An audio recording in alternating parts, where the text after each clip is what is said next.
विद्यार्थी मित्रांनो, तुम्हाला मी एक इंग्रजी शब्द सांगतो. तो शब्द आहे आर्टिकल. ARTICLE. शब्द एक आहे, परंतु त्याचे अर्थ 3 होतात.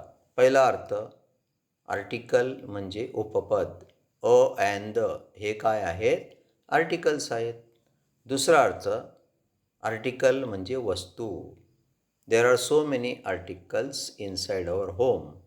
आणि तिसरा अर्थ होतो एखाद्या वर्तमानपत्रातील अंक.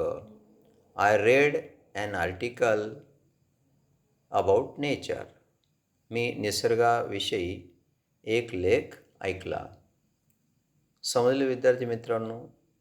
किती अर्थ होतात आर्टिकल शब्दाचे? 3. परत एकदा सांगतो. उपपद, वस्तू आणि वर्तमानपत्रातील लेख. जर तुम्हाला हा व्हिडिओ आवडला असेल तर लाईक करा, कॉमेंट करा, सबस्क्राईब करा आणि शेअर करा. Thank you students.